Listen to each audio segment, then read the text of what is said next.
Bien, ¿te parece, Ana, que arrancamos? Dale, Y arranquemos. nada, se van sumando y saben que tienen ahí el chat si quieren ir haciendo comentarios, si tienen algo para aportar, los vamos leyendo y bueno, y de cualquier forma vamos a tener, la idea es que sea un conversatorio, así que eh, poder repartir la palabra y conversar. Sí, si te Bueno, parece, si hay algo así como urgente, yo sigo el chat y cualquier cosa lo levanto, dale, ¿sí? perfecto, hagamos eso. Bien, entonces arrancamos, darles la bienvenida a todas, queremos agradecer con Anabela esta semana virtual de la UNIPE, ¿no? Y a todo el equipo de trabajo que está detrás de la organización de este evento, que nos da la posibilidad de compartir los desarrollos que venimos haciendo en los grupos de investigación que dirige Carolina Cuesta. Bueno, y compartir el trabajo que venimos haciendo adelante en la UNIPE, que es una universidad que es gratuita, que es pública, que es federal, y que abre esta oportunidad, ¿no?, a la divulgación y a la conversación con colegas de todo el país, como vamos viendo ahí en el chat, que estamos, ¿no? Tenemos colegas de punta a punta. Y bueno, y lo que dije recién, ¿no? Qué alegría que muchos de los nombres que están allí son nombres conocidos, son colegas que han cursado con nosotras unas materias, así que bueno, es una alegría que estén acá compartiendo con nosotras. Voy a hacer la presentación de nosotras dos. Anabela Poggio es licenciada y profesora en letras por la Universidad de Buenos Aires. Se ha desempeñado como docente en el nivel terciario y actualmente es maestranda de la carrera de análisis del discurso y trabaja como ayudante de primera en gramática en la cátedra Borsi, que es una materia del inicio de la carrera de letras. También trabaja como docente en escuelas medias de Cava, ¿no? Está en toda esta experiencia piloto que es volver a las aulas, que seguramente muchos de ustedes están transitando, y ha participado y dictado de cursos de extensión universitaria y de posgrado vinculados a la temática de la escritura académica. Su interés principal en la actualidad se centra en la capacitación docente y en el diseño de materiales didácticos para la enseñanza integrada de la lengua y la literatura en escuela primaria y secundaria.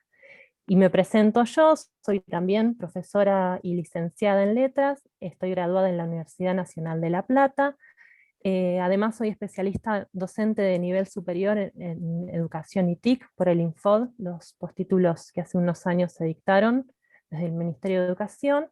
Me desempeño como profesora de la Cátedra de Didáctica de la Lengua y la Literatura 2 y Prácticas de la Enseñanza en la Universidad de La Plata, y ya hace 10 años estoy participando en una revista que, bueno, que esta semana los compañeros la han estado nombrando, que es el Toldo de Astier, Propuestas y Estudios sobre Enseñanza de la Lengua y la Literatura, bueno, que es una revista que cumplió 10 años, 20 números. El año pasado hicimos un número especial, un número doble.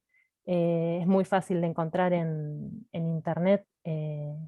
Les sugiero que se den una vuelta y también si quieren que se animen a invitar, a mandarnos artículos para publicar. Tanto Anabela como yo somos profesoras e investigadoras de la Universidad Pedagógica Nacional en la licenciatura en Enseñanza de la Lectura y la Escritura para la educación primaria. En esta presentación vamos a comentar algo de lo que venimos trabajando con Anabela en uno de los espacios del taller de la carrera, enfocado en el trabajo con la lengua en relación con la literatura, que se presenta como una propuesta para empezar a pensar lengua y literatura en conjunto y no de modo separado, como frecuentemente se plantea desde la didáctica. En ese mismo sentido, también queremos compartir con ustedes algunas de las fundamentaciones del marco teórico de una de las materias que actualmente está a mi cargo, que es un espacio más centrado en la enseñanza de la literatura, pero siempre pensando estas relaciones con la lengua. Sí, el toldo de Astier es, ahí Anabela lo Estoy escribe escuchando una clase, ¿qué? en el, ahí está, en el chat. Bien, como ven, yo voy a estar leyendo porque si no me desordeno mucho, entonces van a ver que voy siguiendo una especie de guioncito, un texto. En el conversatorio este nos interesa partir de esta premisa, que es esta idea principal, que creemos que es una pregunta que nos hacemos muchos docentes de diferentes niveles educativos, pero que hoy vamos a pensarla principalmente para la enseñanza primaria. ¿Podemos enseñar lengua y relacionarla con literatura? ¿No? Esa pregunta, si podemos enseñar literatura y lengua juntas.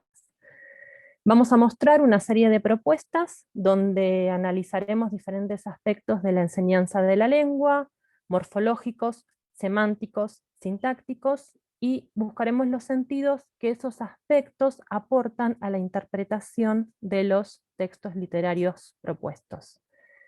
El planteo que pensamos para hoy es ir desarrollando algunas de las formas de trabajo que llevamos adelante en el taller, centrado en el trabajo de la lengua en relación con la literatura y con la alfabetización, e ir intercalando aspectos teóricos de cómo pensamos la literatura y su enseñanza para la educación primaria. Entonces, en primer lugar, contarles que, como ya han señalado colegas de la carrera que estuvieron en los conversatorios de los días anteriores, trabajamos desde la perspectiva etnográfica. ¿Por qué trabajamos desde la perspectiva etnográfica? Porque este enfoque nos permite mirar la enseñanza desde el aula, la escuela desde abajo, diría la antropóloga Elsie Rockwell, y desde el aula poder relevar los problemas de enseñanza que se nos presentan para encontrar marcos teóricos que permitan anclar esos saberes y las formas de trabajo de los docentes.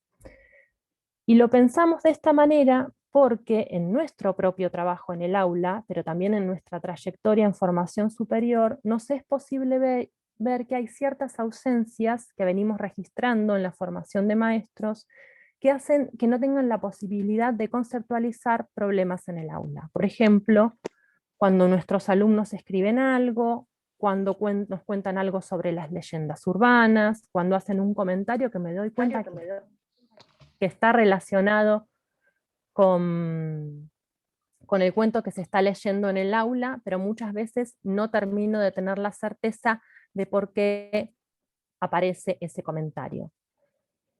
Y acá me gustaría que me digan si algo de esto que voy a estar nombrando justamente en relación con esto, ¿no? Con estos comentarios que me aparecen, que yo intuyo que están relacionados con lo que se está hablando, pero no termino de darle forma para continuar con la enseñanza, a ver si algo de todo esto les suena. Por ejemplo, estamos leyendo un cuento que habla del barrio y nuestros alumnos se ponen a contar automáticamente cómo es el barrio de ellos. O en el cuento hay una abuela y nos empiezan a contar que su abuela les hizo tal comida o que la vieron la abuela tal día. O por ejemplo cuando estamos con algún cuento de brujas que empiezan a contar que hay una tía en la familia que cura el empacho, que cura el mal de ojo, y empiezan a aparecer esas brujas que no son las brujas europeas, ¿no? Del caldero con el sombrero puntiagudo. Cuando aparece un hombre lobo, por ejemplo, y ellos empiezan a contar que, bueno, que ellos conocen eh, otro ser que no es un hombre lobo, sino que es parecido a un perro, ¿no? Y nos empiezan a contar del lobizón, y nos empiezan a contar de que su papá lo vio, su tío lo vio, ¿no? En ese registro de relato que proviene de la realidad, ¿no? De alguien que lo vio, que hay un testigo ahí. O esto lo comentaron el martes en una de las charlas, por ejemplo, estamos dando algún tema de mitología griega, estamos viendo algún mito, no sé, de Hércules, de Zeus, y los chicos nos dicen que ellos ya conocen los dioses porque juegan al God of War, ¿no? que significa Dios de la guerra, que bueno, que es algo que apareció el otro día. Yo tengo la pantalla pequeña y no sé, ¿les suena algo de todo esto? Sí. Bueno, eh, justamente los desarrollos que viene haciendo principalmente Carolina Cuesta, tanto en su tesis de licenciatura como en el doctorado, como en muchos de sus artículos, están centrados en pensar en qué sucede en el aula y por qué aparecen estos comentarios, ¿no? Que muestran modos de leer que son diferentes de los que muchas veces nosotras estamos esperando como respuesta en la escuela, ¿no? Y estas son todas recurrencias que se dan en el aula y que tienen, por supuesto, la particularidad de, de que aparecen en diferentes lugares del país, ¿no? Entonces ahí hay especificidades, porque las creencias son diferentes, porque sabemos, bueno, lo que decíamos recién, que hay colegas del norte, que hay colegas del sur, que hay colegas del centro del país, y entonces ahí hay un componente de territorialización que es muy fuerte y que es necesario tener en cuenta cuando trabajamos en las propuestas educativas.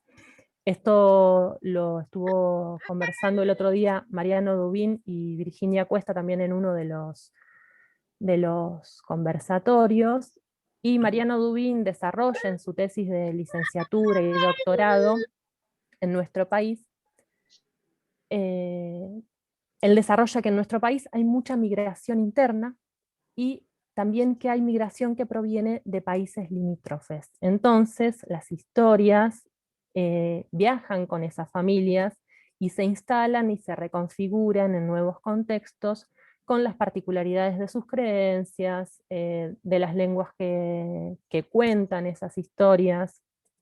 Él hace todo ese trabajo. Estas recurrencias, ¿no? Como dice Carolina Cuesta, de diferentes modos de leer, eh, dan cuenta de que es necesario repensar lo que estamos entendiendo como literatura, ¿no? Y de sus relaciones con otros discursos como el cine, la televisión, los dibujos animados, las redes sociales, recién eh, nombraba videojuegos, ¿no? Porque forman parte de ese todo que Angenot denomina discurso social y comparten ciertos tópicos, ciertas maneras de decir, de armar las frases, ciertas expresiones, cierto vocabulario, que nos permiten afirmar que tienen diferentes maneras de participar de lo literario y que hay relaciones entre ellas, ¿no? Esas diferentes formas de participar de lo literario es esto que Regine Robin llama el estallido de la literatura. Entonces, volviendo, partimos de una propuesta que piensa la literatura en sus relaciones con otros consumos culturales. Y acá voy a hacer como este pequeño paréntesis, que también se habló un poco de esto, Carolina lo mencionaba ayer en el conversatorio, eh, que muchas veces cuando hablamos de la palabra consumo estamos pensando en un consumo que es como una absorción crítica, ¿no? Yo estoy mirando la tele y lo que hace la tele se transmite inmediatamente y no esas ideas de lavado de cerebro, ¿no? Que muchas veces circulan. Michel Desserteau piensa la noción de consumo cultural como un uso, ¿no? Que siempre está anclado socialmente, históricamente, culturalmente, y que da cuenta de los grupos a los que pertenece ese individuo y a las negociaciones que son las atribuciones de sentido que se ponen de manifiesto en el aula, ¿no? Que después vemos en el aula. Entonces, una idea de consumo que se corra de esa idea de absorción acrítica, de que se transmite inmediatamente. Imagínense que si pudiéramos transmitir directamente, telepáticamente, lo que queremos enseñar, no tendríamos los problemas de enseñanza sobre los que venimos a conversar acá.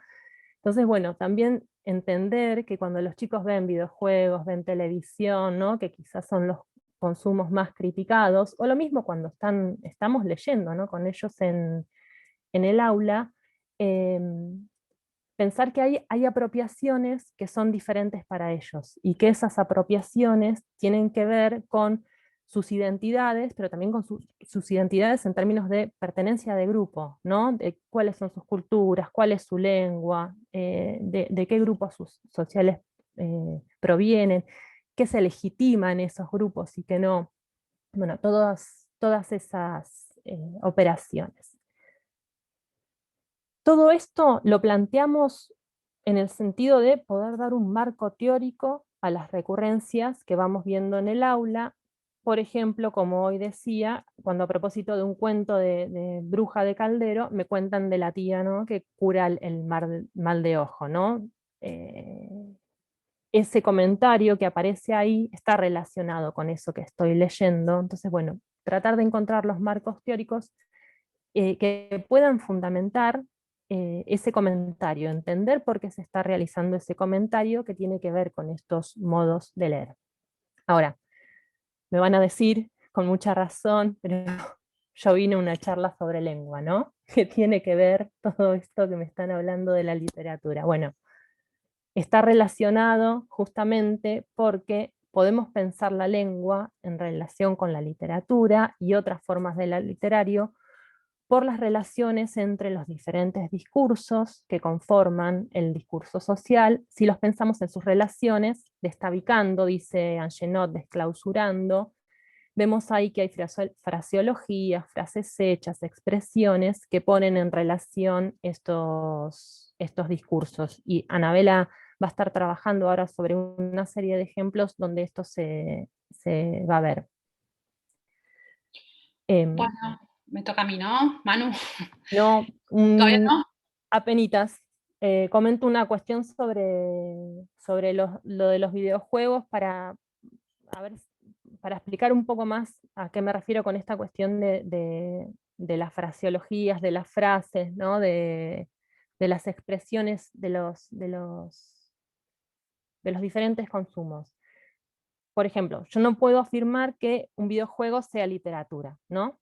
Pero sí hay muchos videojuegos que centran su desarrollo en la historia que proponen. Por ejemplo, Kratos, que es el personaje principal de este videojuego, God of War, es engañado por Ares y hace que Kratos mate a toda su familia. Y cuando se da cuenta del engaño, él venga a su familia matando a Ares y ocupando su lugar, ¿no? Y aparece por eso como un nuevo dios de las guerras.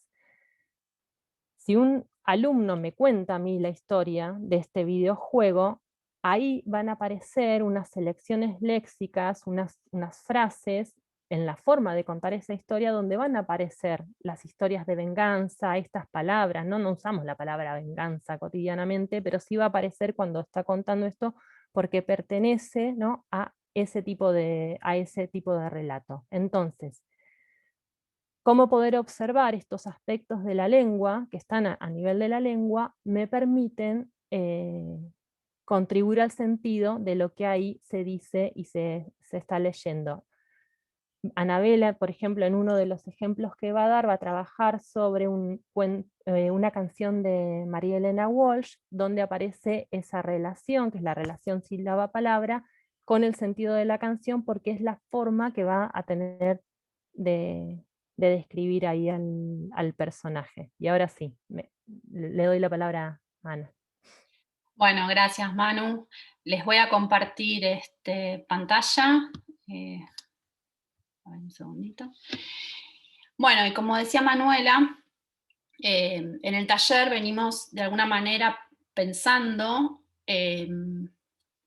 algunas alternativas, algunas propuestas que un poco vengan a responder a esas recurrencias que las colegas y los colegas observan en sus aulas, ¿sí? Frente a determinados problemas específicos de la lengua, ¿sí? Porque, digamos, nosotras partimos de la idea de que sí se puede vincular la enseñanza de la lengua a la enseñanza de la literatura, básicamente porque la materialidad de la literatura es el lenguaje, es la lengua, es una lengua particular, y la lengua iba a funcionar como herramienta que va a permitir construir y vehiculizar los sentidos que, bueno, que el autor, el escritor, intente comunicar, ¿no? Entonces, recuperando esta idea, recuperando, bueno, las recurrencias que se observan en las aulas de los compañeros y las compañeras, y en las nuestras propias también, y también partiendo de la idea de que los contenidos de lengua necesitan ser organizados, ¿sí? Que tienen que ser planificados, que no pueden aparecer al azar, porque al azar no podemos enseñar nada, ¿sí? Tenemos que nosotros intervenir y pensar qué es lo que vamos a enseñar de lengua, por qué lo vamos a enseñar y en relación con qué aspectos, ¿sí?, de los textos que trabajemos en el aula. Entonces, lo que recuperamos es esta idea de lengua enseñada, hay que intervenir, la lengua de la escuela es una lengua que requiere enseñanza de los docentes, ¿sí? Y partimos de la idea de una gramática escolar que está organizada por niveles lingüísticos. Los que hicieron, veo algunas alumnas de Lele Lengua, lo que sería lengua y enseñanza de la lectura y la escritura, por ahí estas cosas les resultan familiares porque ya las conversamos en el 2020, sepan disculpar si me repito un poco, pero bueno, la idea era mostrar un poco cómo se trabaja tanto en el taller como en Lele. Entonces, vamos a partir de, bueno, justamente de intentar responder a esta pregunta que planteó Manuela, si podemos enseñar lengua y relacionarla con la literatura. Claro que sí, eso es lo que nosotras pensamos. Y lo que les voy a traer, o les traje yo y les voy a mostrar ahora, Manuela, en realidad, pero me toca a mí esta parte de la presentación, van a ser una serie de propuestas, una serie de propuestas para el aula, en las que analizamos diferentes aspectos de la lengua, diferentes niveles de la lengua, el fonético, fonológico, el morfológico, el sintáctico, para ver cómo el trabajo con esos distintos niveles, ¿sí?, nos ayuda a la interpretación del texto, ¿sí?, cómo esos distintos niveles están interviniendo en la construcción de sentido de ese texto y en una posible interpretación que, bueno, obviamente es la que hacemos para enseñar, ¿sí?, pero no, obviamente, bueno, puede no ser la única, ¿no? Vamos a empezar, lo ordenamos un poco así justamente por niveles, vamos a empezar con el nivel fonético-fonológico, y bueno, para eso vamos a trabajar sobre la unidad, vamos a trabajar sobre la sílaba, con esta canción de Dúo Karma, que no la voy a pasar entera porque muchos la conocen, simplemente les voy a mostrar un pedacito para que podamos seguir el hilo de lo que queremos mostrar, ¿sí?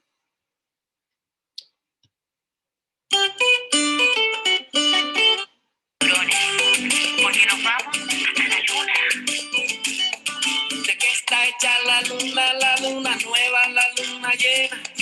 ¿De qué está hecha la luna nueva, la luna llena? ¿Cuáles son los ingredientes de la menguante y de la creciente? ¿Cuáles son los ingredientes de la menguante y de la creciente? ¿De qué es? ¿De qué? ¿De qué es? ¿De qué es? ¿De qué? ¿De qué es? La luna llena de plata, la nueva de chocolate, crecientes de café, menguantes de platanito, ¿o qué te pensabas tú? Bueno, hasta ahí nomás, después si les gusta la buscan.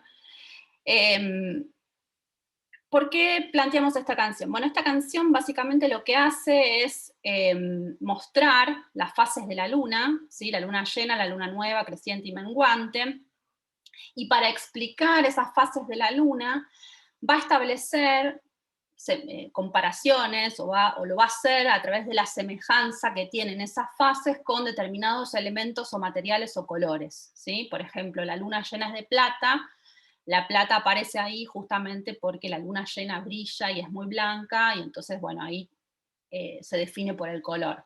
Por el contrario, la luna nueva es de chocolate, pues el chocolate es negro y es cuando la luna no la vemos, ¿no? Claramente. Entonces, se comparan esas fases con estos distintos materiales, ¿sí? Y tratando de responder a la pregunta de qué está hecha, ¿no? ¿De qué es la luna? ¿Sí? Cuando se va contestando esa pregunta de qué es, se seleccionan palabras que terminan con las sílabas, ¿sí?, tate, tito, tú, y aparecen en orden alfabético, ¿no? Plata, chocolate, capeletti, platanito. Pasan dos cosas acá que son interesantes para plantear. Por un lado, que esos elementos que responden a la pregunta de qué es el centro de la canción, están de alguna manera focalizados a partir de la repetición de las sílabas, que pueden ver, no sé si ven el cursor, pero acá, ¿no? Donde la sílaba se repite, plata, chocolate, té, ¿sí? Bueno. Y después en el estribillo, la repetición del pronombre tú, ¿sí? Y en otro momento de la canción que no escuchamos, ¿sí? Lo que va a aparecer justamente es la fusión de dos palabras en una sílaba, que también se los pusimos acá en azul, ¿sí? La luna llena es de pla, sigue en el verso que sigue, también es de chocolá, temprano es un capelé, tiritas de plataní, bueno, y así, ¿no? O sea que ahí lo que está pasando es que la última palabra del verso y la primera del verso que sigue comparten una sílaba en común, ¿sí? Entonces, nosotras pensamos que esta canción, de alguna manera, podía ayudarnos a pensar sobre lo que serían, digamos, los límites de la palabra, ¿sí? La diferencia entre sílaba y palabra, ¿sí? Piensen que, pensando en la relación entre lengua hablada y lengua escrita, lo que podemos traer acá, que es interesante, es que cuando nosotros hablamos, ¿sí? Los silencios que hacemos para respirar no coinciden necesariamente o sea, no hablamos palabra por palabra, sino que producimos fusiones entre las palabras. Entonces, por eso, bueno, a veces, digamos, si bien es un estadio de la escritura, ¿no? El escribir todas las palabras juntas, a veces también sucede que eso perdura porque se escucha todo junto, ¿no? Entonces, digamos, la reflexión sobre la unidad palabra y la unidad sílaba, es una reflexión que nos parecía importante para intervenir en estas cuestiones, ¿no? Cuando la escritura no termina de adquirir la forma que tendría que adquirir, ¿no? Que es separar las palabras, por ejemplo, o poder separar en sílabas cuando llego al final de un renglón y no me entra la palabra, bueno, ¿cómo sigo? O para la acentuación, donde también necesito poder separar en sílabas y demás, ¿sí? Entonces acá proponemos una actividad muy simple, retomar la canción, bueno, podemos hablar, dibujar las fases de la luna y demás. Y después lo que les proponemos es que ellos y ellas busquen en la canción cuáles son las palabras que definen, ¿sí? De qué está hecha la luna, que serían plata, chocolate, etcétera, que las escriban en una lista en orden y que después hagan el proceso, bueno, de completar justamente esta estrofa que está acá, que le falta la última sílaba, ¿sí? Eso como para empezar. Después tenemos también, en el marco de la sílaba y la palabra, trajimos esta canción de Marianela Walsh, La calle del gato que pesca, que, bueno, también trabaja esta cuestión, ¿no? Sobre todo de la sílaba y el límite de la sílaba, cómo se forma la palabra, porque, bueno, ahora les voy a pasar un pedacito para que sepan de qué estamos hablando.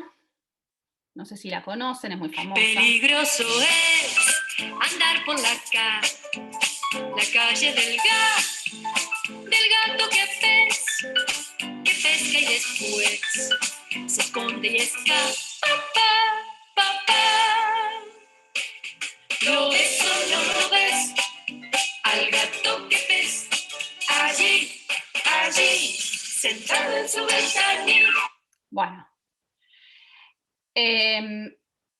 Ahora les voy a mostrar en el texto escrito, bueno, cuáles son esos, hay dos procedimientos que usa Marianela Walsh en esta canción, pero lo más interesante de esta canción, creo yo, y creo que Manu coincide conmigo, es que el corte de las palabras, ¿sí?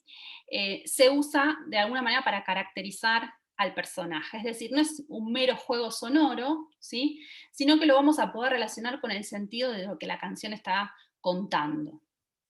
Fíjense, hay dos procedimientos básicos que tienen que ver con esto de cortar la palabra, ¿no? Una opción, que es la que aparece graficada con esta flecha curva, es cortar la palabra, ¿sí? Y completarla en el verso que sigue. Se repite la K y Y se completa acá, ¿sí? La otra es directamente que la sílaba se pierda, que caiga, ¿sí? Como pasa en el estribillo. ¿Lo ves o no lo ves? Al gato que pez, y sigue allí, allí, o sea que nunca se recupera esa sílaba que se perdió, ¿sí? Yo dije hace un ratito que esta manera, digamos, o este recurso de cortar las palabras, de hacer caer sílabas, tenía que ver con la caracterización del personaje, del protagonista de la canción, que es un gato, ¿sí? Como pueden ver en esta estrofa, es un gato francés, ¿sí? El gato francés con tanto sombrero, nadie sabe qué hace después, bueno, se roba los sombreros de la gente que pasa por la calle, ¿no? Y acá hay dos cuestiones. Por un lado, como deben saber, en el español, ¿sí?, predominan las palabras de acento grave. El español es una lengua cuyas palabras, la mayoría de las palabras tienen acento grave, ¿sí? Y esto se veía, por ejemplo, los que tienen más de 40, calculo, como yo, cuando hicieron la secundaria y nos hacían analizar la métrica, no sé si después me cuentan, si quieren, si lo vivieron o no. Yo lo viví en la secundaria, después lo viví en la universidad, pero bueno, en la secundaria también, que nos hacían contar los versos y decir, bueno, si eran versos octosílabos, decasílabos, ¿no? Qué tipo de rima y demás. Cuando contábamos, ¿sí? ¿Se acuerdan que si el verso era esdrújulo, o sea, si el verso terminaba en una palabra esdrújula había que restar una, y si el verso terminaba en una palabra aguda había que sumar, porque siempre nos tenía que dar grave al final, y eso es por el acento que tiene el español. En cambio, el francés es una lengua donde predomina el acento agudo, ¿sí? Las palabras en su mayoría son agudas. Y entonces lo que hace Mariana Walsh, fíjense, en esta canción, es cortar las palabras para que el acento siempre caiga en la última sílaba del verso, ¿sí? Después si quieren hagan el ejercicio en casa, pero fíjense, peligroso es andar por la calle del Ga, ¿sí? Siempre cae al final. Entonces, la caracterización que está haciendo Mariana Walsh del personaje, la está haciendo a través del acento que le da a los versos de esta canción. Que es fascinante. Mariana Walsh es fascinante por donde la miremos, siempre, digamos, analizar una canción de ella es encontrar millones de recursos súper, súper valiosos para enseñar lengua, crean o no. Acá Julieta nos está agregando un dato A ver. que no lo conocíamos y que nada, es súper interesante para seguir aportando al sentido, ¿no? Cómo se da todo el juego entre la lengua y el sentido, ¿no? Literario, el sentido de la canción, que es que en París hay una calle que se llama la calle del gato que pesca. ¿En serio? No sabía. Una calle angostita, dice. Mira qué bueno. Pero bueno, cómo ahí está también ver cómo ella arma todo el personaje y toda la historia de la canción. Genial. Bueno, no sabía. Nosotros también habíamos pensado que es un gato ladrón también, ¿no? O sea, es un gato que le roba a la gente que pasa, ¿no? Y que también se podía hacer como una relación entre el robar y las sílabas que no están, ¿no? Que de hecho lo planteamos en una consigna que ahora les voy a mostrar. Pero que es un datazo ese, qué bueno. Ah, una cosa antes, esto también, los que tienen más de 40 seguramente, bueno, y por ahí es muy de Buenos Aires la publicidad, la verdad es que no lo sé. Yo me acuerdo cuando era chica de haberla visto, la de Chateau Richelieu, que es una señora que, bueno, está en un restaurante y el mozo pronuncia mal dos palabras en francés, que son, creo que un champán o no me acuerdo qué. Y nada, es un recurso que podría llegar a servir para mostrar esto del acento, ¿no? Un recurso visual, ¿no? De que las palabras en francés, digamos, tienen acento agudo, y compararla con una palabra en español, por ejemplo, chateau, que es castillo, ¿sí? Chateau y castillo, bueno, comparar francés y español para mostrar esta diferencia, ¿sí? Obviamente que una sola palabra de cada una de las lenguas no me dice nada respecto de la prosodia, pero bueno, estamos pensando en chicos chiquitos y es simplemente para mostrar esta cuestión, ¿sí? Bueno, y también acá habíamos pensado una consigna porque bueno, francés, quién sabe si alguien sabe francés, pero digo, también podríamos traer los saberes de los chicos sobre otras lenguas, ¿sí? No sé, yo pensaba que tampoco sé nada de guaraní, pero sé que en guaraní hay muchas palabras agudas, y entonces por ahí traer eso, ¿no? Que algún chico sepa alguna palabra en guaraní, o sepa guaraní, entonces nos pueda explicar algo y contar alguna cuestión que tenga que ver con eso.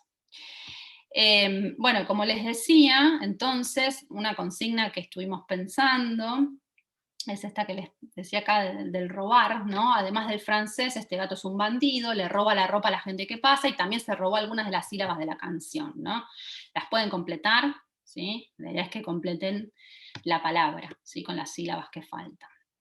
Bien, pasamos ahora, salimos del nivel fonético-fonológico, vamos a proponer a través de lo que son, bueno, este es un cuento encadenado. Me imagino que, lo voy a decir, pero me imagino que muchos y muchas deben saber lo que es un cuento encadenado. Digamos, los cuentos encadenados tienen como principio constructivo básico justamente encadenar acciones y personajes, es decir, se van acumulando elementos, ¿sí? Animales, objetos, partes del cuerpo. Una de las características básicas del cuento encadenado es la repetición, en el que vamos a ver la primera frase, ¿sí? Se va a repetir cuando se sume la segunda y la primera se van a repetir cuando se sume la tercera, y así bueno, hasta que termina, ¿no? Hay diferentes posibilidades, ¿sí? Por ejemplo, en Cuello Duro, de Elsa Bornemann, que es el cuento de la jirafa. Es un cuento de una jirafa que tiene una contractura cervical. La vaca, que es la doctora, descubre lo que le pasa, y entonces le quiere hacer masajes en el cuello y no llega, y van llegando animales que se van poniendo uno encima del otro para llegar hasta el cuello de la jirafa y poder curarla, ¿sí? Ahí, en ese cuento, lo que se observa es que esas acciones o esos personajes que se van sumando al relato se suman para lograr una acción común, ¿sí? Que es masajear el cuello a la jirafa. En cambio, en el cuento que vamos a ver nosotros, cada animal que se va sumando incluye una acción diferente, nueva, ¿sí? Les voy a pasar un pedacito también chiquitito para que vean de qué se trata. El libro que escribió Zack, de Ethan Long.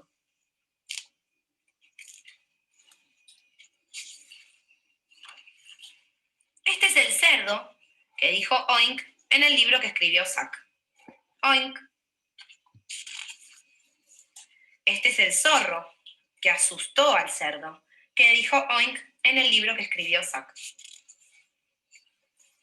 Este es el sapo que besó al zorro, que asustó al cerdo, que dijo oink en el libro que escribió Zack. Bueno, y así se van sumando los animales, ¿sí? Lo interesante, bueno, tiene muchas cosas interesantes, pero una de las cosas que más me gusta de este cuento es que, fíjense el título, ¿no? El libro que escribió Zack. Materialmente el libro reproduce un cuaderno, ¿no? Da la sensación de algo que está hecho a mano, ¿no es cierto? Y al final, ¿sí? Aparece Zack, que Zack es un monstruo, ¿sí? Que es el autor del libro, que escribe el libro justamente para comer, ¿sí? Que se comió al burro, y se comió al armadillo, y se comió al pez dorado, y se comió al pingüino, y se comió al mosquito. Esperen que, a ver, ahí. Hola, soy Zack. Tiene a todos los animales en la panza. Y todavía tengo hambre. ¿Sí? O sea que literalmente se los come, ¿sí? Ahora, todavía tengo hambre, y fíjense esto, que también es muy lindo. Creo que necesitaré escribir otro libro. Jorge el Delicioso, Comete al Conejito, Harold y el Crayón Comestible. Bueno, fíjense ahí cómo recupera la historia esto que aparece en muchos libros, ¿no? Que son ¿cómo se dice? Los otros ejemplares de la colección, ¿sí? Acá es Zack que escribe y está pensando en escribir otros cuentos para llenarse la panza, básicamente, ¿no? Bueno, entonces, Manu, ¿querías agregar algo vos ahora respecto del cuento encadenado? Sí. no queríamos dejar pasar esta cuestión con Anabela, ¿no? Que acá estamos mostrando un cuento, que es un cuento de autor, ¿no? En ese formato libro, ilustrado, que es muy hermoso, pero que este tipo de recurso del cuento encadenado también lo podemos encontrar en muchos otros relatos e historias, y nosotros pensábamos, por ejemplo, en las canciones de La Granja de Zenón, ¿no? Cuando hicimos el taller, una versión del taller una de las canciones con las que trabajábamos era Bartolito. No las pusimos las canciones porque creemos que son muy conocidas, ¿no? Bartolito es un gallo que va haciendo los ruidos de los sonidos de diferentes animales, y hay un juego ahí con una especie de público que está escuchando al gallo dentro de la canción y le contesta que se va equivocando, hasta que finalmente Bartolito puede cantar como un gallo. Que lo planteábamos para trabajar con nombre de animal y con onomatopeya ahí, ¿no? Y es interesante porque así como el cuento está trabajando también con la repetición, en estas canciones también aparece el recurso de la repetición, y aparece también el recurso de la memorización, ¿no? De lo formulístico, porque hay una estructura que se va repitiendo todo el tiempo, y que hay que recordar para poder continuar encadenando más elementos. El Pollito Pío supongo que la conocen, ¿no? Es una canción que hace unos años estaba en todos lados, no sé, andábamos todos cantando por la calle el Pollito Pío, quienes tienen niños pequeños, ¿no? Que se te pegaban y andabas todo el día cantando el Pollito Pío, y que de hecho hubo versiones humorísticas de eso y demás. Y es lo mismo, ¿no? Esa estructura que se va repitiendo con la onomatopeya, el recurso ese sumativo, y aparece también en otras canciones. Nosotros acá poníamos también como ejemplo el de Caramelo Santo, que está en el canal Paca Paca, que tiene un video que es muy hermoso, y de Canticuentos el Mamboretá, que el Mamboretá juega con palabras en guaraní, y con todas unas ilustraciones como en una escuela, en un pizarrón, ¿no? Que uno podría pensar que a lo mejor las de Caramelo Santo y el Mamboretá están más orientadas hacia una clase media, si se quiere, y a lo mejor La Granja de Zenón está pensada para clases más populares. Nos interesaba comentar esto para ver esto, ¿no? Que hay como este recurso del cuento encadenado está presente en un abanico muy amplio de textos. Perdonen, quiero silenciar un micrófono y ahí está.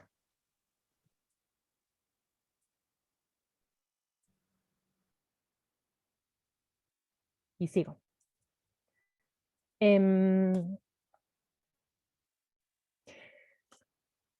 Planteado en esos términos, ¿no? A lo mejor está pensado para ciertos públicos, pero como decíamos hoy, el consumo después termina siendo otras cosas, ¿no? El consumo es lo que termina siendo la gente con eso que está viendo. Y nos interesaba hacer este paréntesis porque La Granja de Zenón aparece en un canal de YouTube que se llama En el Reino Infantil, apareció hace cerca de 10 años, cuando todavía YouTube no era lo que era, pero se estaba empezando a preconfigurar, ¿no? como este espacio masivo de contenidos. El Reino Infantil entonces fue pensado por el dueño de una discográfica de música tropical de los años 90, que representaba artistas como Thalía, y que se dio cuenta que las canciones, ¿no? Que ellos tenían su repertorio de canciones, y que las canciones ya no solo se escuchaban, sino que además se veían. Entonces vio para el público infantil un nicho muy grande para poder empezar a producir contenidos. Y él toma en las primeras producciones canciones de Gaby Fofoiliki, que aparecían en la televisión en ese momento, de María Elena Walsh. Yo no me había dado cuenta que la versión esta de La calle del gato que pesca es de Líder Entertainment, que es la discográfica esta.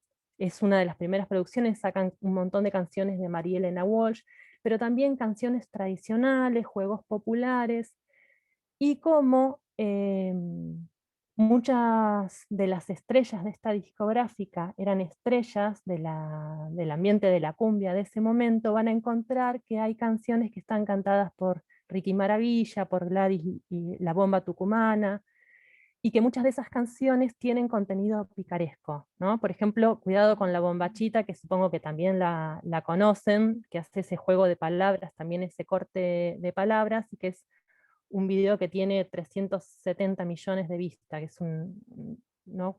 Muy, muy masivo. Entonces acá lo que nos interesaba contar es que estas producciones que conectan directamente con lo popular en términos de masivo, por la llegada que está teniendo, lo popular por el público que consume esos videos, y lo popular en el sentido de lo tradicional, ¿no? De la manera que retoma canciones tradicionales del acervo popular folclórico. Y que muchas veces en la escuela, cuando trabajamos con lo popular, recuperamos romances, recuperamos ciertos poemas, ciertas canciones, pero como puesto en un lugar como de veneración, ¿no? De la historia, de la tradición, ¿no? De algo con lo que a lo mejor no nos animamos a jugar mucho. Si bien tenemos en el canon cuentos como los de Pedro Urdemales, ¿no? Que tienen ese tono picaresco y que son muy incorrectos muchas veces, y los que le causan mucha gracia a los chicos, y que es dentro de lo popular donde encontramos, ¿no? Canciones como estas, ¿no? Que juegan con el doble sentido, lo pícaro, que recuperan procedimientos que son muy, muy viejos en sus formas de contar, los juegos de palabras, las repeticiones, las palabras cortadas para completar, ¿no? Como veíamos también en la de María Elena Walsh, y estos juegos, ¿no? de preguntas y respuestas. Entonces, pensábamos con Ana que este libro de autor, el libro que escribió Zach, podía ser puesto en relación con las cumbias y los reggaetones del reino infantil, y también con juegos que jugábamos de chicos, ¿no? Como están ahí en la placa, hay un barco en el fondo de la mar, que tiene también esa estrategia sumativa y que tiene todo ese recurso de memorización, o el Sal de ahí, Chivita, Chivita, que son juegos infantiles que yo creo que hemos jugado todas de pequeñas. Entonces, estos procedimientos de elaboración de relatos, de armado de canciones o de juegos infantiles, no son privativos de un tipo de literatura de calidad, ¿no? Mejor lo asociamos a producciones más como el libro que escribió Saco, no sé, o Canticuénticos, sino que los podemos rastrear en diferentes textos de diferentes procedencias culturales, y siempre es en el análisis, en este caso en el análisis de aspectos de la lengua y en las historizaciones, donde podemos encontrar estos puntos de contacto. Ahí te dejo continuar. Ahí está. Bueno, entonces, volviendo a Zach, algunas consignas posibles, bueno, quién es Zach, qué papel cumple en el cuento, qué es lo que hace, ¿no? Quiénes son los otros personajes, y ahí ya entramos a trabajar con lo que serían las clases de palabra, ¿sí? Este cuento nos permite trabajar sobre la noción de sustantivo y sobre la noción de verbo, ¿sí? ¿Por qué nos permite trabajar sobre la noción de verbo? Bueno, justamente por lo que decía hace un ratito, que es que cada personaje introduce una acción diferente, ¿sí? Entonces ahí tenemos una colección de acciones, podríamos decir, para trabajar. Entonces, bueno, vamos a hacer una lista con los personajes. Como les dije, los personajes son dos animales, entonces vamos a apuntar a que ellos puedan pensar esa palabra, ¿sí? General, superordinada, hiperónimo, como lo quieran llamar, ¿sí? Que agrupa a esos personajes, ¿no? Y después, ¿qué hace Zach con los animales, ¿no? La idea es después introducir otro hiperónimo, comida, ¿sí? Mostrar que comida y animales son sustantivos, ¿sí? Son sustantivos que funcionan como etiquetas para agrupar, ¿sí? Otros elementos que son más específicos. Entonces, ¿qué podríamos poner en una lista de comida para monstruos? ¿Sí? Sería hacer la lista de la comida que le gusta a los monstruos y después podemos trabajar sobre las comidas favoritas de los chicos y las chicas, ¿no? Y ahí comparar. Luego, como dijimos ya, las acciones son diversas, entonces podemos también, digamos, proponerles hacer una lista y como conclusión de esa lista de acciones y empezar a introducir algo de metalenguaje, ¿sí? Es decir, decirles a los chicos o escribirles en el pizarrón que las palabras que se usan para nombrar acciones se llaman verbos. Entonces ya vieron la noción de sustantivo, o sea, vieron los animales, vieron las comidas, vieron la noción de verbo en estas acciones que aparecen en el cuento. Y para cerrar, es interesante, esta es una actividad real que yo tomé de una maestra, ¿sí? De primer grado, que trabajó con este cuento y les propuso a los chicos pensar un nuevo animal para agregar a esa cadena de animales que se van sumando, un nuevo animal que haga una nueva acción, que hicieron una acción, ¿sí? Y agregarla en el libro. Y esta nena escribió: este es el gato que arañó a la comadreja, que persiguió al sapo, que besó al zorro, que asustó al cerdo, que dijo oink en el libro que escribió Zack. Y bueno, y acá nosotros no trajimos algo particular para meternos con el tema de la escritura y la ortografía, o las grafías, o la caída de grafías, pero bueno, simplemente quería mencionar que si nosotros, por ejemplo, tomamos este texto que es muy cortito, ¿sí? Podemos observar que en esta escritura, que es una escritura muy, digamos, creo que es de mediados de año de primer grado, o sea, muy incipiente, se producen ciertas recurrencias, ¿sí? Una que es muy obvia es la caída de vocales, ¿sí? Y sobre todo la caída de la E. Hay otras vocales que caen acá también, ¿sí? Pero bueno, ¿por qué digo esto de observar las recurrencias? Porque es interesante que esto que se ve en un primer grado, a veces persiste en un segundo, en un tercero, en un cuarto, en un quinto, ¿sí? Y entonces, bueno, si nosotros observamos esas recurrencias, o sea, un chico en primer grado que persiste, ¿no?, en hacer caer, por ejemplo, la E, tenemos que pensar ahí que, volviendo a la noción de sílaba, que es necesario hacer una intervención, ¿no? Y decir, bueno, no sé, por ejemplo, en persiguió, si siempre hace caer la consonante con la E, mostrarle que para formar una sílaba, digo algo que se me ocurre ahora, ¿no? Ustedes deben saber más que yo de esto, pero digo, si siempre hace caer una vocal, y bueno, entonces mostrarle ahí que una sílaba, que siempre hay que formar sílaba, que la sílaba no puede prescindir de la vocal, ¿no? Como toda esta cuestión de traer un conocimiento lingüístico para resolver un problema concreto de escritura que es recurrente, que no es una cosa aislada, ¿sí? Bien, otra manera de trabajar verbos, y ya en otro nivel de la primaria, podríamos pensar en un quinto grado, en un segundo ciclo, ¿sí? Podría ser empezar a introducir de una manera, digamos, a través de un texto, que acá se ve muy claramente, el contraste aspectual entre lo que sería el pretérito perfecto simple y el pretérito imperfecto, ¿sí?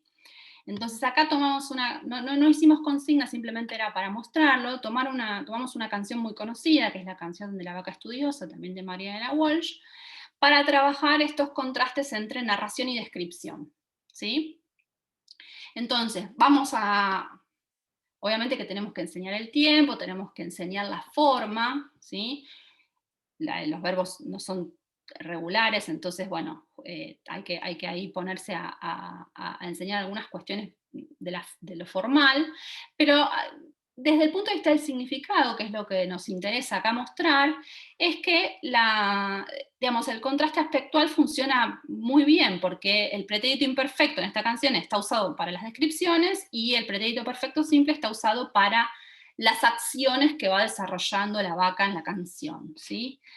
Entonces, por ejemplo, si yo digo, como era muy vieja, estaba sorda de una oreja, estoy describiendo el personaje. Pero en el caso de los chicos tirábamos tizas y nos moríamos de risa, lo que estoy describiendo es el trasfondo donde se desarrollan las acciones que va ejecutando la vaca, ¿sí? Hay como un telón de fondo en el que se inscriben esas acciones de la protagonista. Y finalmente, trajimos este librito para proponer algo sobre el adjetivo. No sé si lo conocen, esta serie de libros del Monstruo Verde es muy famosa, sobre todo en inicial, me parece. Pero en el primer ciclo también lo podemos traer para trabajar el adjetivo, porque fíjense que es un cuento que tiene, ahora se los voy a mostrar, muchos adjetivos en distintas posiciones de lo que sería la construcción nominal, ¿sí? Entonces tenemos, el cuento tiene este principio constructivo, ¿no? El monstruo va apareciendo, van apareciendo las partes de su rostro, también se trata de un cuento encadenado, ¿sí?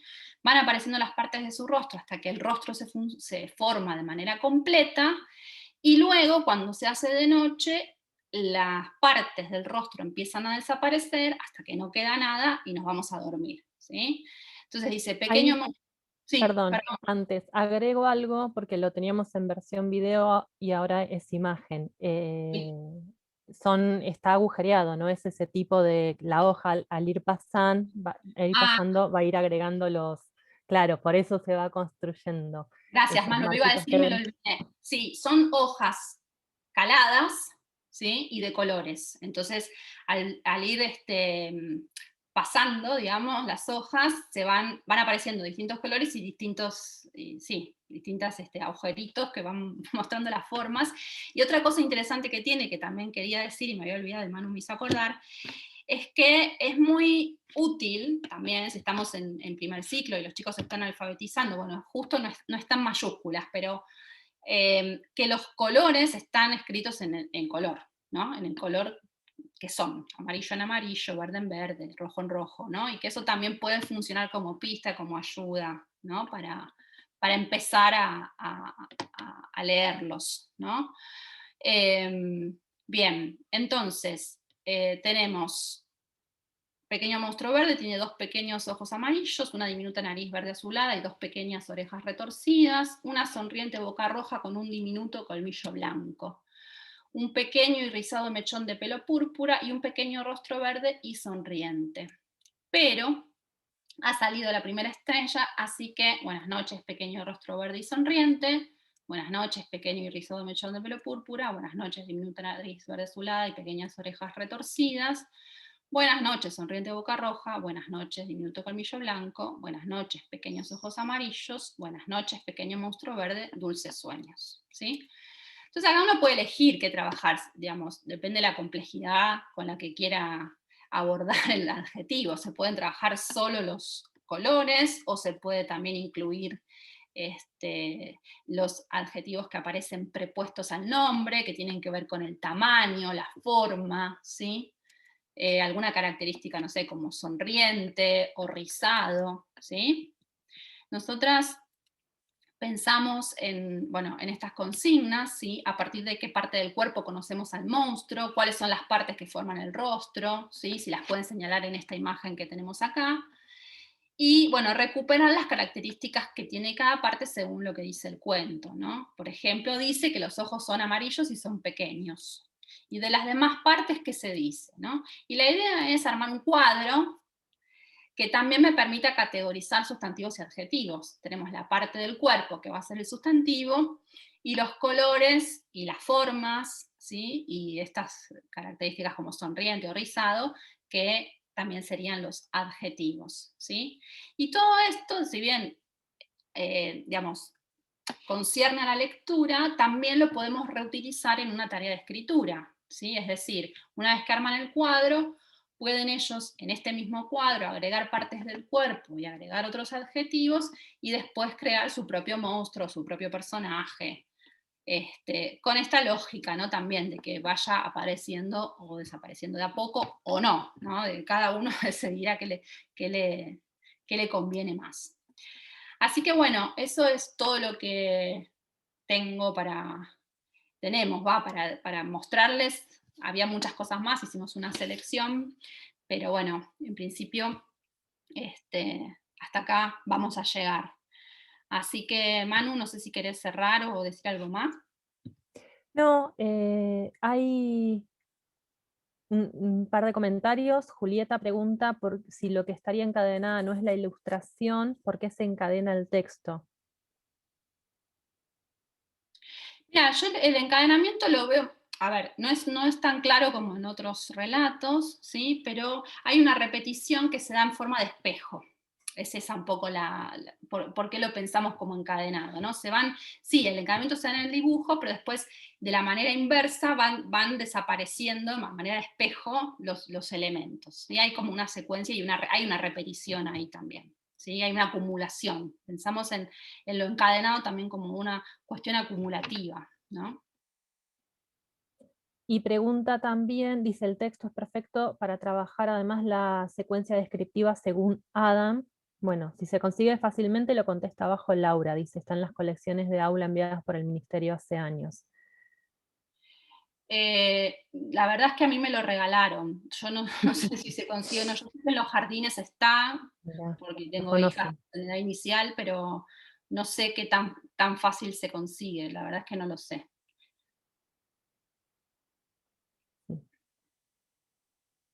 Bueno, igual, un poco volviendo, ¿no? Me parece que es súper interesante este recurso del cuento encadenado, porque lo podíamos ver con muchos textos, ¿no? Y cómo un mismo recurso, que aparece tanto en la oralidad como en la escritura, ¿no? En cuentos de autor, en canciones, en juegos, es también un recurso que es súper válido para trabajar con los alumnos, ¿no? Podemos nosotras mismas ahí generar nuestro cuento encadenado. Digo, a lo mejor no necesitamos tener exactamente este librito para poder trabajarlo, pero no sé, si yo me pongo a jugar con el sal de ahí, chivita, chivita, yo puedo hacer también un cuento encadenado que sea similar a ese, ¿no? Totalmente.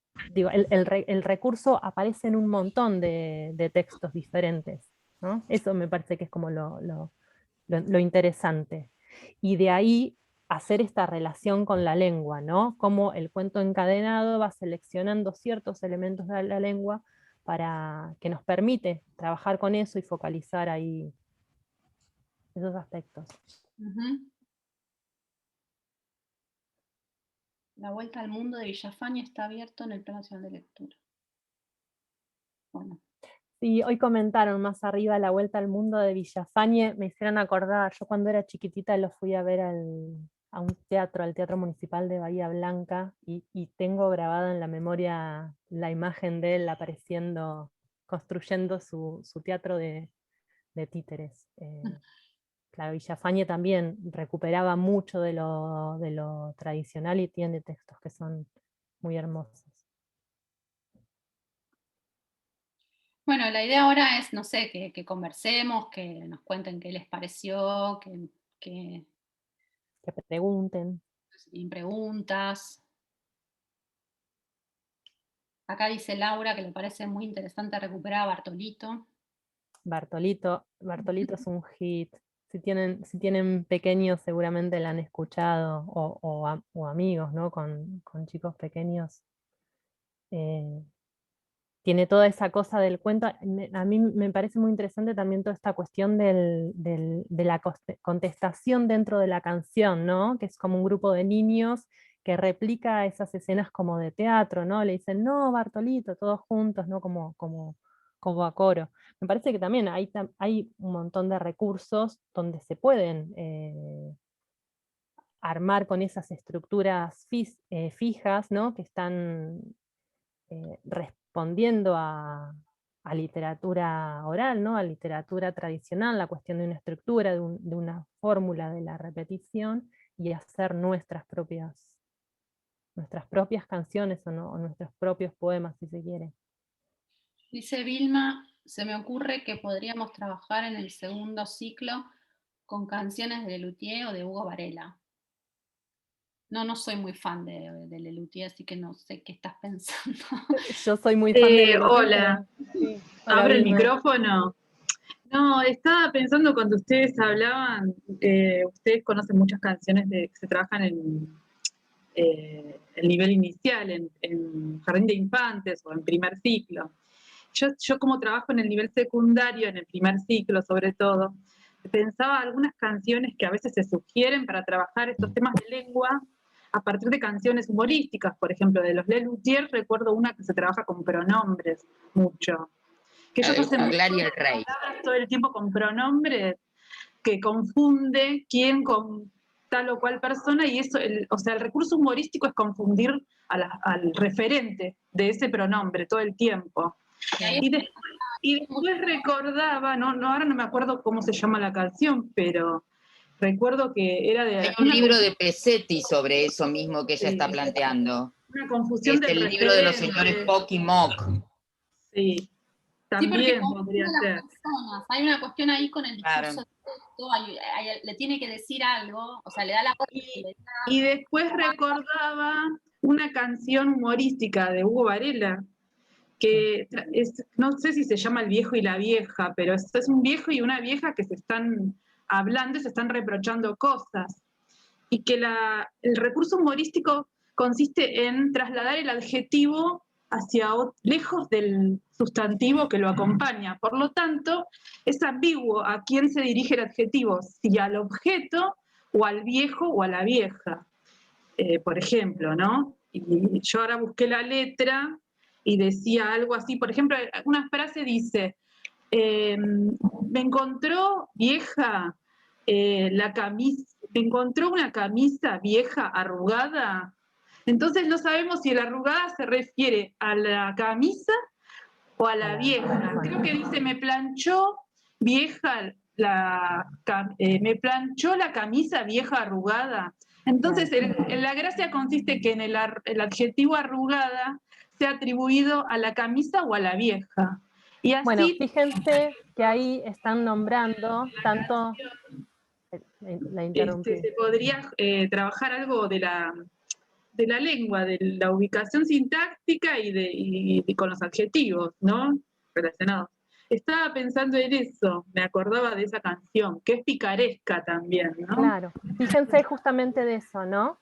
Que a quienes están nombrando, Hugo Varela, nombraron también a, bueno, Lelutier, el argentino mexicano lo nombraron recién,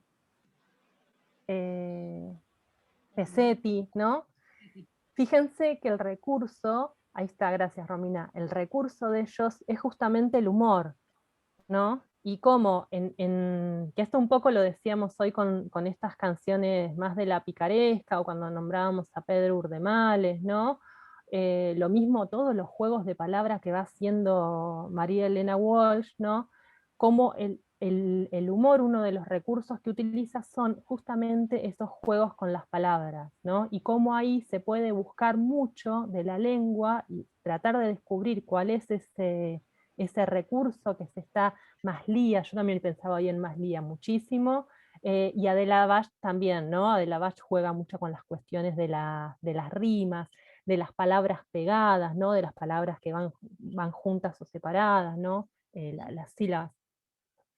Entonces, fíjense cómo en el humor y todos estos juegos de equívocos utilizan la lengua como herramienta fundamental, ¿no? Para hacer estos trabajos. Y toda la cuestión de la picaresca. Yo cuando Anabela estaba hablando del gato de la calle que pesca, y hablaba de este primer recurso donde la sílaba que caía se continuaba en el anterior, yo me acordaba de uno que yo jugaba con mis hermanos y mis primos cuando éramos muy chiquititos y nos reíamos, porque éramos muy pequeños, que era el de pica pican los mosquitos. Ah, sí. ¿No? Que decía con bastante disimulo, unos pican en la cara, otros pican en el Q, y la dejaban cortado y le levantaban con otra palabra, ¿no? Entonces nosotros, re chiquitos, nos reíamos sobre eso, y cómo la picaresca está constantemente haciendo, la picaresca, el humor, ¿no? Este tipo de textos están constantemente utilizando la lengua para el trabajo. Bueno, recupero otros comentarios, dice Sí. Julieta. A mí me cuesta mucho pensar Mira. que es posible escindir la enseñanza de la lengua y la literatura. Siempre las pensé como un combo. Bueno, no es lo habitual, ¿no? O sea, no es lo habitual, ¿no? De hecho, existe la didáctica de la lengua, punto, y la didáctica de la literatura, punto, ¿no? O sea, son canciones muy populares en niños a partir del año, es increíble cómo llama su atención. Cristina dice, no sé a qué canciones se refería. Después Carlos Núñez Cortes escribe un libro donde cuenta todos los recursos que usan el Lelutier, los juegos de Mastro Piero.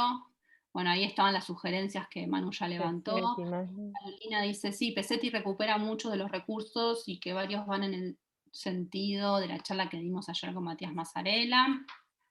Claro, ayer Matías mostraba mucho esto en los manuales, ¿no? de los docentes investigadores estructuralistas argentinos, donde aparecían todos estos juegos de palabra, ¿no? Y ahí también muchos textos que generaban ellos mismos para sus alumnos, ¿no? Cuando hablaba de Camilli, pero también mucho que provenía del acervo tradicional, ¿no? De las coplas, de los relatos, de los chistes, de los colmos, ¿no? de todo ese gran volumen de la oralidad que juega con la palabra todo el tiempo, con la lengua. Uh-huh. Chacarera santiagueña por Liliana Herrero para trabajar acentuación. Bueno, la canción de las pulgas de Roldán.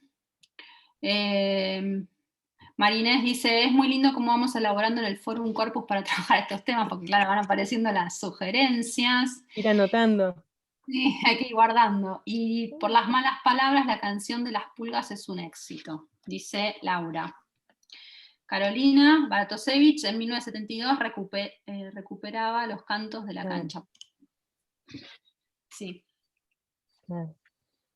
Sí, sí. Y como el canto de cancha también, los cantos de cancha se van armando sobre reformulaciones de canciones conocidas, ¿no? También con todo ese juego con la rima, un montón de palabras que son consideradas inapropiadas, ¿no?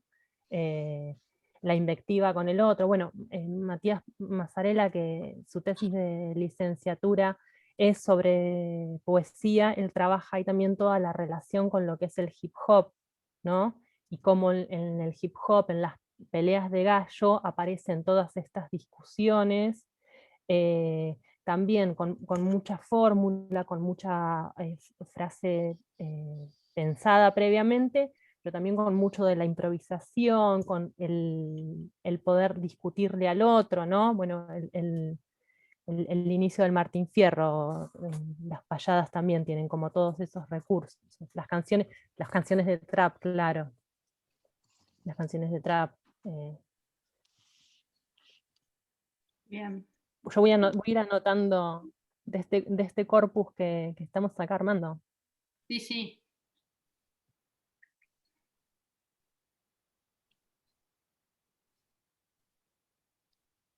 No sé si alguien más quiere hablar. Puede encender el micrófono y intervenir, ¿eh? Ah, mi barba tiene 3 pelos, sí. Esa es la que se cambiaban las vocales, sí, muy bien. Esa la cantaba, la recupera esto que decía Manu, la gente de la granja de Zenón, cuando toma las canciones de Gaby Fofomiliki, hay un videíto sobre estas canciones. Esta canción de la que tiene 3 pelos. Dice Socorro que hay mucho en el Plan Nacional de Lectura. Sí, en el Plan Nacional de Lectura y en varias de las colecciones que están ahí concentradas, creo que es en Educar, hay copleros, hay cancioneros, hay mucho que está reunido, tanto de autor conocido como de autor anónimo. Hay mucho de eso que está disponible online, es interesante. Y bueno, y cuando estuvimos trabajando también en los cuadernillos el año pasado, a principio de año, en los 2 primeros cuadernillos que estuvimos trabajando con el grupo de Carolina Cuesta, los cuadernillos para primaria que se hicieron desde el ministerio, esos 2 primeros cuadernillos también recuperamos mucho de esto, de coplas, de trabalenguas, de chistes, ¿no? Justamente porque nos permiten recuperar estos juegos con la lengua, con las palabras, con los chistes. Ahí te contestó Laura Carolina Cuesta, sí, va a estar todo subido. Después Romina dice, agradecida de tantos recursos, estoy terminando psicopedagogía y en alfabetización inicial es muy importante la formación desde distintas perspectivas teóricas. Oche Califa, dice Socorro. Ok. Sí, que es un autor que también tiene mucho de esto. Sí. Hay mucho de eso en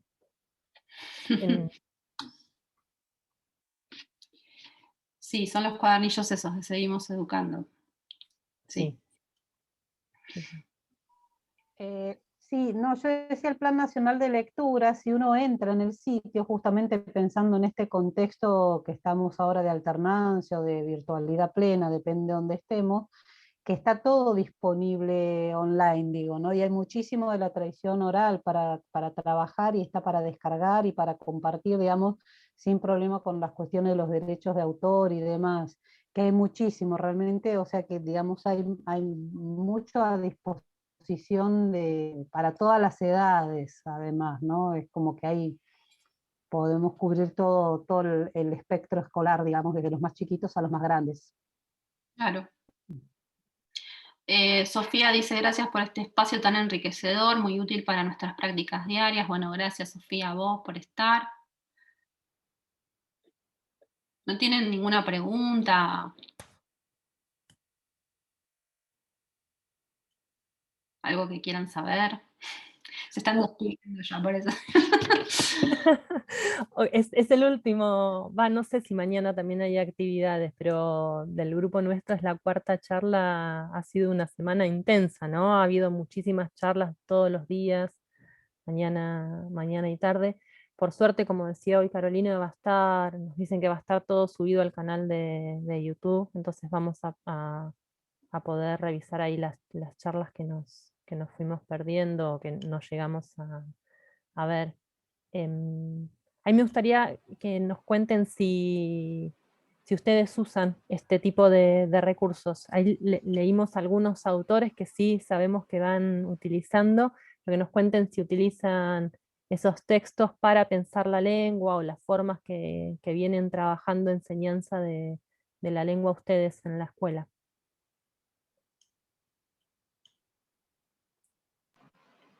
Bueno, yo personalmente sí los utilizo mucho. Por ejemplo, utilizo mucho letras de canciones para trabajar. Yo trabajo en el nivel secundario en primer ciclo y utilizo letras de canciones para trabajar el uso de los conectores, con la doble finalidad de que además les captar el interés del auditorio, que son los alumnos, bueno, porque ellos eligen las canciones o otras se las ofrezco yo. Y yo trabajo bastante con eso, con letras de canciones, por ejemplo. Y bueno, lo que a mí se me ocurría, porque estos días se está trabajando mucho con la idea de trabajar por área en el nivel secundario. Y, por ejemplo, nos pidieron un proyecto que sea prácticas del lenguaje e inglés, por ejemplo. Y yo lo que les planteaba a mis compañeras de inglés, que podríamos trabajar algunas cuestiones en común de la lengua en castellano con la lengua en inglés. Porque yo lo que veo es que para las clases de inglés, los contenidos prioritarios que seleccionaron las profes, que el año pasado nos pidieron que seleccionemos contenidos prioritarios, debido a todo lo que había sucedido, bueno, que íbamos a trabajar en 2021. Yo lo que observo, por lo que pude ver, es que mayoritariamente se trabaja gramática en inglés, temas de lengua, directamente. Y yo quizás lo veo como que se suele trabajar de manera quizás suelta, los ejemplos, se dan textos breves con ejemplos, bueno, en inglés. Yo lo que quería, de alguna manera, yo les comentaba, era que se podría trabajar en un proyecto donde se trabaje algún texto literario en castellano, nosotras, las de lengua, y que algunas cuestiones de gramática que estén en el castellano las puedan pensar ellas en inglés, y bueno, y ahí trabajar en conjunto, como para que sea realmente un trabajo interdisciplinario, digamos. Esa era mi propuesta. Pero me encuentro con que cuesta bastante esa digamos, relación, establecer la relación entre las dos materias, digamos. Es como que cada profe se queda un poco con su forma de trabajar y cuesta eso de unificar criterios, de compartir ideas. Me estaba costando un poco. Ay, me La idea interesa... interesante sería aprovechar algunas cuestiones que tienen en común las dos lenguas. Eso es lo que yo creo, ¿no? Que estaría Sí, bueno. inglés tiene una gran tradición de trabajo con canciones, ¿no? A mí me interesa, dijiste un montón de cosas y hay muchísimas cosas para conversar ahí. A mí me interesa quizás porque son en mis investigaciones recuperar esta idea, ¿no? De que muchas veces pareciera que proponemos el trabajo con canciones o con determinados textos porque eso genera interés. No sé, llevo una cumbia, llevo un trap, llevo algo que escuchan los chicos y eso genera interés, entonces bueno, logro ahí avanzar con el trabajo. Siempre el trabajo docente tiene algo de eso. A mí siempre me interesa como permitirnos pensar esta idea, ¿no? Que no es solamente una cuestión ahí de interés, de lo que les está interesando a los chicos, sino que hay marcos teóricos que nos permiten poner en relación, o sea, poder fundamentar por qué esas canciones son valiosas para trabajar, no solo en términos de interés, sino también en términos culturales. O sea, un poco esto lo estábamos tratando hoy de hacer cuando traíamos estas canciones de cumbia y reggaetón ¿no? de Bartolito, y poder pensar el juego infantil y poder pensar el libro de autor, ¿no? Poder decir, bueno, si yo me quedo con la idea de que solo puedo trabajar con cierta literatura, porque esa es la literatura que está bien, no me estoy permitiendo ver todas estas dimensiones que son culturales y que son de llegada masiva y popular, que yo puedo relacionar con esa literatura, que a lo mejor es la literatura del canon, que a lo mejor es la literatura que está legitimando la escuela, pero que no son textos de inferior valor, ¿no? Sino que comparten procedimientos, comparten un montón, hoy hablábamos de Angenot, comparten un montón de tópicos, ¿no? Yo puedo encontrar un montón de esas relaciones. Yo solo trabajo, pasa que en la investigación que yo hago es más en secundaria, ¿no? Pero lo hago con esta forma de escritura, lectura que se llama fanfiction, consumo cultural que en secundaria está muy, muy difundido, ¿no? Y que modifica mucho las formas de escribir de ciertos grupos de chicas. Es en la tesis de licenciatura, que si les interesa está en memoria académica de la UNLP. Permitir ver eso, ¿no? Cómo hay ciertos textos que tienen diferentes procedencias y que son textos también que me aparecen, como decíamos al principio, a través de los comentarios de los alumnos, ¿no? Porque ahí yo también tengo esa fundamentación y ese anclaje. Si me vienen con un videojuego o me pongo a decir algo y me salen con el cantito de cancha, ¿no? Que salía hoy en el chat, lo de los cantitos de cancha, poder encontrar ahí por qué eso tiene tanta pertinencia, por qué ese alumno está conectando la coplita que yo estoy diciendo o el cuento que estoy leyendo con el cantito de cancha, ¿no? Y fíjense que muchas veces es a este nivel. Nosotros quizás nos quedamos muchas veces con la literatura porque la literatura nos gusta, es más accesible, pero muchas veces lo que está funcionando ahí es un nivel de la lengua con el que podemos trabajar, ¿no? Con el que podemos mostrar esos sentidos. Eso iba a decir, ¿no? Que más allá de todo lo que dijo Manu, que obviamente que es así, es excelente, también desde la perspectiva de la enseñanza de la lengua, ¿sí? Un texto corto siempre es mejor para trabajar la lengua, ¿sí? ¿Por qué? Porque el texto es un mundo, es una totalidad, tiene un sentido, entonces si yo puedo abordar el sentido del texto, siendo un texto corto, un microcuento, un cuento corto, una canción, un poema, lo que sea, ahí puedo ver el funcionamiento de la lengua de una manera mucho más clara que si estoy trabajando, por ejemplo, con una novela, ¿no? Que tengo que por ahí leer 300 páginas para llegar al final, ¿no? Entonces,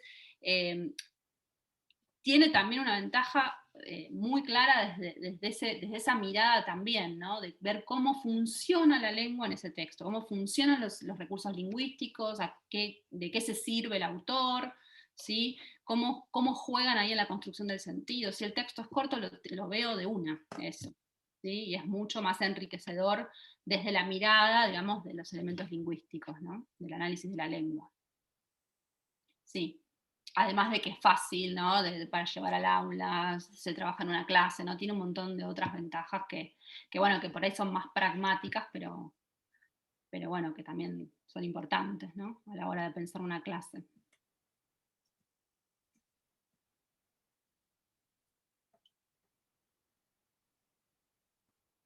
Y este año va a venir bien porque muchas escuelas nos dijeron que no vamos a poder hacer uso de las bibliotecas, porque no se puede tener contacto con los libros, no se puede manipular los libros. Entonces nosotros los docentes vamos a estar en problemas en cuanto a material didáctico a llevar al aula, por lo menos por unos meses, no sé. Entonces va a ser práctico esto de trabajar con textos breves, con recursos que se puedan tener a lo mejor en el celular o copiar en el pizarrón. Sí. Sí, sí, y la posibilidad de eso, de trabajar textos que son más conocidos, ¿no? También, claro. Que circulan socialmente así, en formas más masivas, ¿no? Sacarle el mote negativo a lo masivo y ver qué hay ahí de valioso y de recuperable. Hola, yo Hola. quisiera decir Carolina. algo, lo interesante que están aportando. Primero, porque mucho se dio en el chat, volverles a decir que todos los conversatorios se van a subir al canal de YouTube de la UNIPE. Entonces, si ustedes los ven, a los 4 van a encontrar toda una serie de relaciones de los marcos teóricos, de los planteos, etc. Hay algo que nosotras tenemos un primer recorrido que es de formación de profesores, de escuela secundaria. En la escuela secundaria históricamente estaba esta discusión de trabajar con, digamos, para los que son de primaria, por ahí suena más esta categoría, unidades mínimas de la lengua, ¿sí? Que esto viene más de los métodos de alfabetización, siempre implica como una especie de crimen al sentido, ¿no? En secundaria se dice mucho estirpar los textos, ¿no? Y ahí lo que conversábamos ayer, todas las negativizaciones sobre las propuestas estructuralistas, en realidad cuando vos las revisás, ese tipo de posiciones las están desconociendo en gran medida, pues si se las analiza en detalle, estaba desde lo que eran las producciones didácticas, siempre esta búsqueda de entender recursos, mecanismos, como ustedes quieran, elementos de la lengua que hacen a los efectos de sentidos, siempre en plural, ¿sí? Entonces, volviendo a la UNIPE y al trabajo en la educación primaria, nosotros nos encontramos desde el 2015 con que esto, sobre todo, aparecía casi como una convicción, y de ahí que vengamos trabajando como, de alguna manera, en este historial que hicimos ayer y en el presente, de cómo abrir los corpus, esto que trabajaron hoy Manuela y Anabela, pensar las propuestas, pero en relación con nuestras propias experiencias de aula, nuestros acervos, nuestros recorridos, incluso nuestras experiencias de madres, ¿no? O de padres, de conocer a niños y niñas, de tíos, no sé, primos, etcétera, cómo, digamos, empezar a poner en discusión estas sentencias que por momentos nos inhabilitan como docentes, ¿no? Porque pareciera que está prohibido, está mal, es tradicional, si yo de pronto en una poesía, y ahí abro el corpus, en una canción, autor, pero también en una de la tradición popular, digamos, todo esto, si yo digo los cantos de cancha, los cantos que tienen que ver con los juegos, etcétera, estaría traicionando a la literatura, ¿no? Y también la estaría traicionando si, en definitiva, la trabajo en algún recorte que tenga que ver con la lengua. Esto, digamos, ayer decíamos, hay como unos nudos ahí, la formación docente en nuestra área, que atraviesan los distintos niveles educativos, que son parte de lo que nosotros estamos proponiendo desandar y volver a pensar. En relación con lo que decía Vilma, yo he trabajado mucho con profesores de lengua inglesa, y ahí aparecen también todas unas discusiones que tienen que ver con recuperar ese inglés, que en realidad aparece mucho en los consumos culturales, y que no es el inglés modelo del análisis gramatical.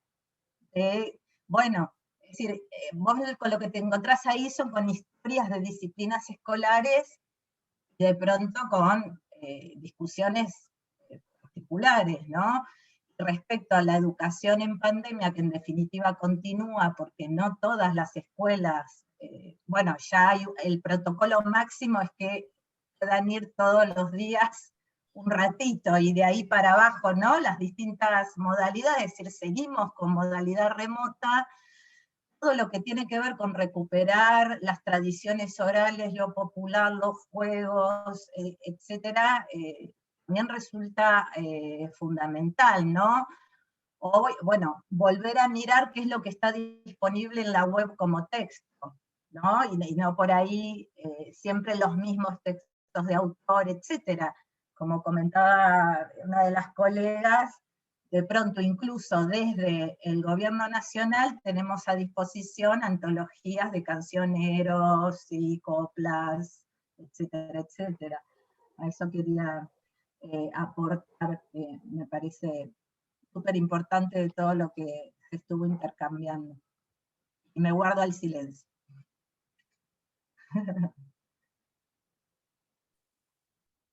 No, sí, muchas gracias, Caro. Yo voy a decir una pequeña cosita. Dale. Nosotros en general, yo coordino el área de lengua de una escuela, nosotros en general tomamos los textos y vemos qué elementos son necesarios para analizar ese texto. Eso lo hacemos desde primer grado hasta sexto. Nosotros tenemos estamos en la provincia de Buenos Aires, pero tenemos una organización bastante particular de la división de los años. O sea, tenemos una primaria de 5 años, una escuela medio intermedia, después una secundaria de 5 años, o sea, es una cosa medio rara. Yo soy hija del estructuralismo. Cuando yo fui a la facultad, daba clase de gramática Covachi, así que nada, no había muchas posibilidades de otra cosa, y yo le agradezco enormemente la formación. Entonces, para mí la lengua, hablaba Carolina y yo pensaba en Dámaso Alonso y sus análisis de Góngora, que son análisis que parten de la lengua como creadora de sentido. Entonces, a mí me es muy difícil pensar, es cierto lo que dice Anabela, que hay una didáctica de la lengua y una de la literatura, pero a lo mejor mi propia formación las interrelacionó siempre, qué sé yo, nosotros en sexto año de primaria trabajábamos en un momento morfología dura, o sea, hablábamos de morfemas derivacionales, y trabajamos esos contenidos con los chicos, porque eran necesarios para poder entender una novela de Andrea Ferrari que los chicos leían, que se llamaba La rebelión de las palabras, y que contaba la historia de una familia que se contagiaba un mal y las palabras se le revelaban, o sea, perdían partes de las palabras, perdían morfemas, perdían sílabas. Entonces, realmente que los chicos aprendieran lo que era morfología, a nosotros nos resultaba significativo en el análisis de esa novela. Entonces, digamos, a mí cuando yo decía lo que decía, es que a mí me resulta complejo pensar dos universos separados, porque aparte la literatura opera con la lengua. Es eso, es el material. Es como si el profesor de plástica no enseñara, no sé, proyección, uso de las paletas de colores. Son necesarias para poder analizar, para poder pintar, ni hablar de la escritura. Eso, nada más. Sí, totalmente de acuerdo. Y yo también fui alumna de Cobasi, así que sé lo que decís. Pero me parece que ahí lo que entran en juego son concepciones sobre la literatura también, no solamente sobre la lengua, ¿no? Un poco lo que decía Carolina, ¿no? Esto de pensar que la literatura es sagrada, que no la puedo operacionalizar para reflexionar sobre la lengua. Ahora, si vos me decís, yo no la conozco, pero si me decís que existe una novela que se llama La rebelión de las palabras, perdón, y pasa esto, si no entendés morfología, no entendés la novela. Es como básico. Entonces, no sé, hoy por ejemplo, vamos a trabajar con una novela que se llama Música para detectives, de Nicolás Schuf, que es una novela donde el relato corre con palabras y corre con imágenes, o sea, hay una mezcla de ambas cosas. O sea, no es que la ilustración ilustra, sino que la ilustración cuenta en este caso. Y la ilustración tiene la posibilidad de comentar en simultáneo lo que la lengua cuenta sucesivamente. Entonces nos parecía que era bárbaro para poder acceder a eso de la sucesión en la lengua, en el relato, y armamos una actividad que tuviera que ver con eso, porque nos parecía enriquecedor para poder entender por qué para relatar hacían falta, no sé, 20 páginas, y con una página doble de ilustración se podía contar un tramo extenso de la novela. Nada, ese tipo de cosas a mí me parecen sumamente enriquecedoras para los pibes, y cuando ustedes hablaban del gato que pesca, a los chicos les encanta cuando uno empieza a abordar la historia de la lengua, la comparación entre lenguas, se enganchan, tengan la edad que tengan. Y a veces me parece que nosotros como docentes nos da miedo eso, de decir, uy, mira, miren todas estas palabras, cómo las podemos relacionar en distintas lenguas, reflexionar sobre otros idiomas, cómo funcionan. Digo, con respecto al inglés, a nosotros nos sirve muchísimo cuando enseñamos la voz pasiva, por ejemplo, en séptimo, si los chicos están viendo la voz pasiva en inglés. Es como un allanamiento de las dificultades que puede tener una estructura sintáctica cada vez mayor. Sí, total, estoy completamente de acuerdo, y aparte me encanta esto que decís de esta novela, porque ahí también estás trabajando lo que se llama la multimodalidad, es decir, las distintas formas, ¿no? Los distintos lenguajes expresivos, cómo cada modo de expresar tiene su propia materialidad y sus propias reglas, ¿no? Es riquísimo, pero bueno, no es la moneda corriente, realmente no lo es. No. Sí, yo me quedo pensando ahí en esto que decís de que la imagen también cuenta en el libro álbum, ¿no? Que en primaria hay muchas señas que trabajan con libro álbum y que les gusta mucho, pero también en la historieta, ¿no? O sea, que la historieta no la podamos tiene incluir ahí. fragmentos en historieta. Deberías Bueno, buscarla, es una novela maravillosa, ¿no? Porque además lo que hace la historieta es recontar lo que ya sucedió con otro tipo de registro, y eso es maravilloso. Digo, es una novela que recomiendo altamente. Ahí ya la tenemos anotada. Pero bueno, que es muy interesante esto, ¿no? Ese recurso que está tan desarrollado a tantos niveles en historieta, en novela gráfica, ¿no? En tira cómica, como también comienza a aparecer en estos textos literarios.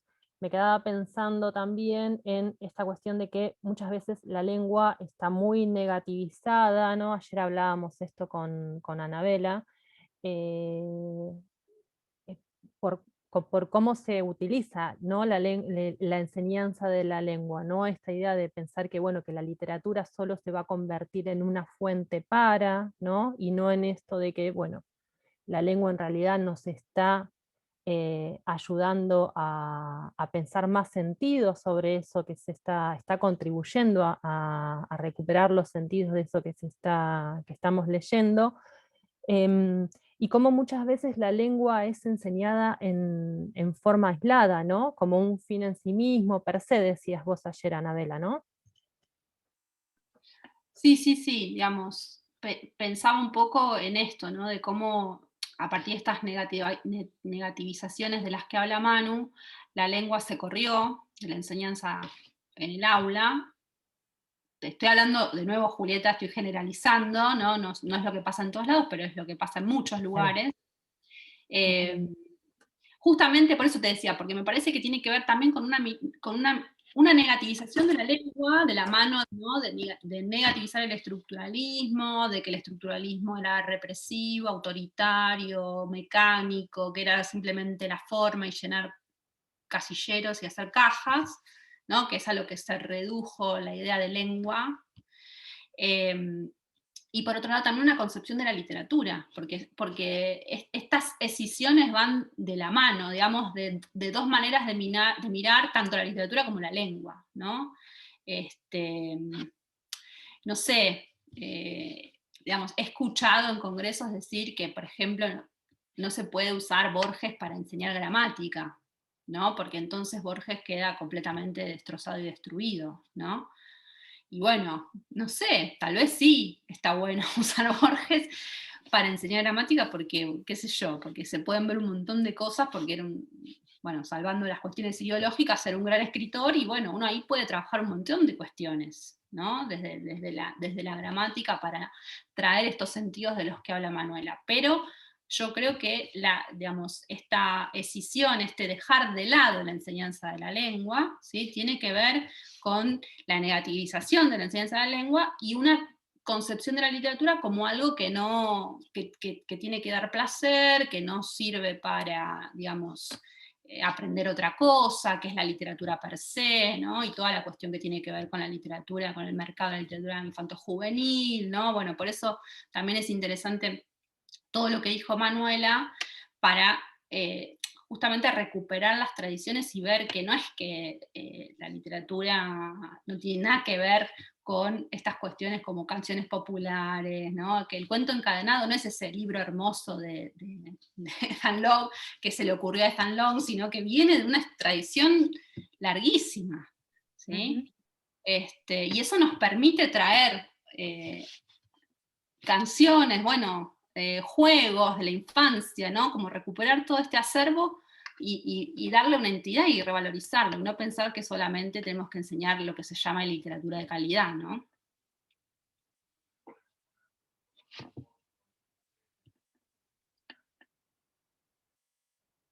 No sé si algo más.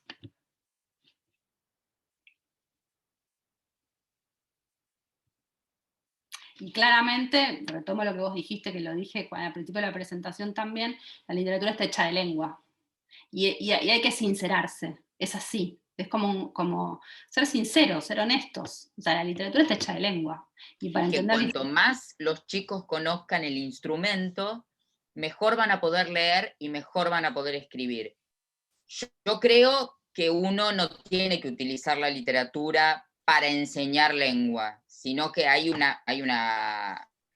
que la lengua, la enseñanza de la lengua puede ser un instrumento de interpretación de un texto literario. Por supuesto. El ejemplo que vos mostraste de los tiempos verbales, y los chicos en algún momento tienen que aprender los tiempos verbales, nos parezca bien, nos parezca mal, nos parezca que, no digo que los hagamos pasar al frente a recitar los tiempos verbales, pero para poder leer, para poder reconocer acciones principales, para poder escribir después, que creo que es el gran problema, hace falta conocer el instrumento con el cual uno se expresa.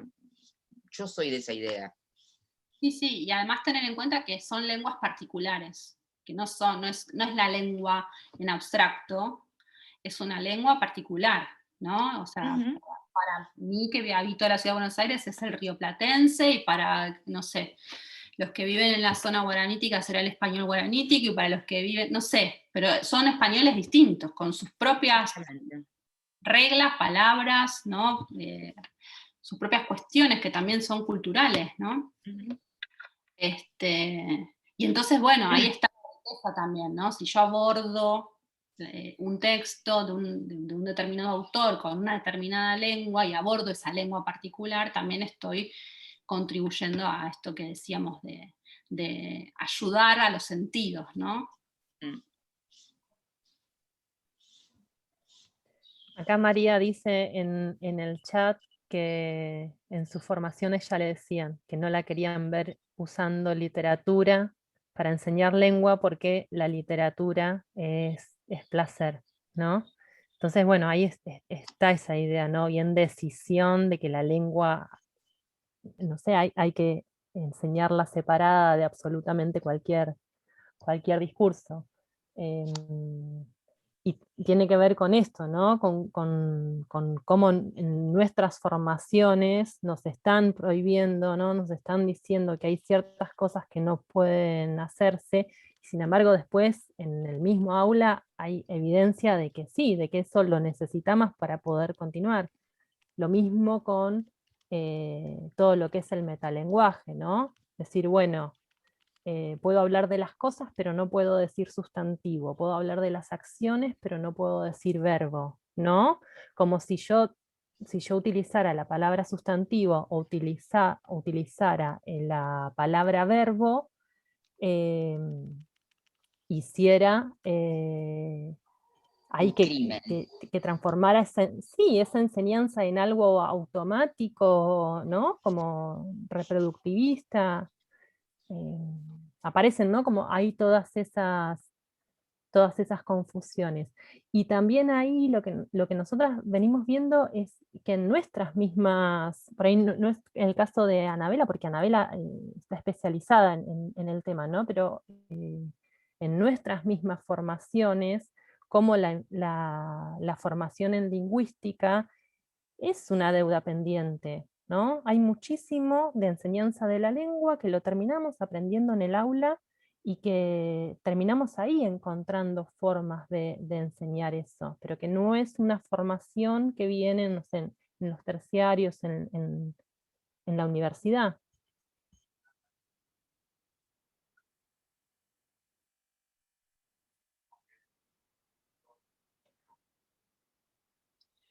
Bueno, no sé si algo más que quieran decir. Perdón, ¿me puedo sumar con un comentario? Ay, perdón, no sé Sí, quién me habló Romina. antes. Yo en realidad soy del aula, pero de afuera del aula en algún punto, porque desde la psicopedagogía tenemos que aprender como muchas cosas. Pero a mí me ha pasado tener que ir a buscar recursos con chicos con autismo que no entienden la metáfora. O sea, hay metáforas, no se logra el sentido que logra el común, no importa si es primer grado, secundaria, porque, bueno, me ha tocado un poco, y esta cuestión de explicar la lengua, o sea, enseñarles la lengua para poder entender otros sentidos que no sean literal. Obviamente yo me sigo formando afuera porque no solamente estoy acá, sino que hago otras cosas, porque es como un instrumento tan valioso para todas las áreas. No podemos entender sociales, naturales, matemática incluso, ¿no? Pero bueno, me ha pasado esto de tener que formarme desde distintas perspectivas teóricas para poder aportar herramientas para los chicos. O sea, crear el propio material, pero además un nene que tiene una dificultad en alfabetización inicial no es lo mismo que un adolescente con autismo y que le dan Dr. Jekyll y Mr. Hyde en segundo año de secundario. O sea, sin estos recursos, para mí sería imposible poder ofrecer una propuesta adaptada a esa personita que está con una dificultad en el aprendizaje. Para mí no es una u otra. Pero bueno, entiendo obviamente las posturas. Sí, pero específicamente para la metáfora, que bueno, es un tema que a mí también me desvela, porque los chicos comunes también pasa que les cuesta muchísimo la metáfora. Yo uso mucho tute, porque tute las desarma en las historietas. Entonces está bueno porque vos ves en el chiste la metáfora desarmada. Y entonces, bueno, es un texto súper corto, es visual, tiene un montón porque es como algo que usa siempre. Digo, nada, me parece, te lo digo como, no sé si lo se puede. Gracias por el recurso, porque para mí es como, todos son extras que tengo que ir buscando. Bueno, tute para eso es genial. Claro. Sí, gracias. Así que yo anoté todos los recursos que fueron dando. Realmente es maravilloso trabajo porque no hay dos niños iguales, pero también es como para cada uno un aporte que a nosotros, por ejemplo, a mí en alfabetización o bueno, recursos de la lengua nos dan todo lo que es piagetiano, o sea, toda la teoría de Piaget, Emilia Ferrari y demás, y frente a las dificultades de aprendizaje a veces necesitamos ir a lo fonológico de base, y ahí no está. Entonces, bueno, tengo que ir aprendiendo otros recursos, o sea, sigo con mi proceso de aprendizaje más allá de la carrera, ¿no? Porque por ahí no alcanza con ver cómo se estructura, si es silábico, si es, o sea, tengo que ir a la unidad mínima para decir, bueno, estamos acá, pasa esto, y nombrar, como decía Manuela, nombrar qué es un verbo, nombrar qué hay, o sea, para qué utilizo ese nombre, para qué... conceptualizar para que ellos puedan teorizar también. Si no, es como que terminamos siendo maquinitas y tampoco a ellos les sirve para, bueno, para su propio crecimiento y su avance, ¿no? Así que, bueno, mil gracias a todos los que aportaron, y a ustedes fundamentalmente. De nada.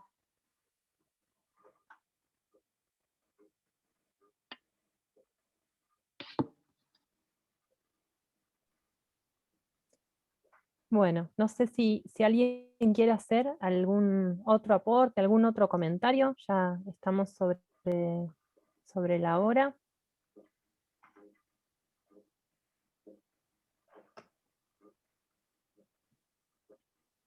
No, muy interesantes las propuestas que nos trajeron y un poco están buenas para salirnos de esas actividades de mero reconocimiento que quizás siempre caemos por ahí a lo mejor en dar un texto y que los chicos subrayen, bueno, de acá subrayen 5 sustantivos, 5 verbos, 5 adjetivos.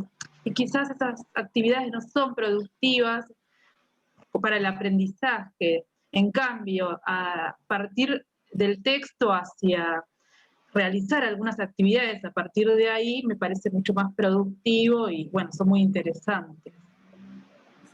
Bueno, me parece que eso está en relación con lo que están diciendo Cristina y Socorro en el chat, ¿no?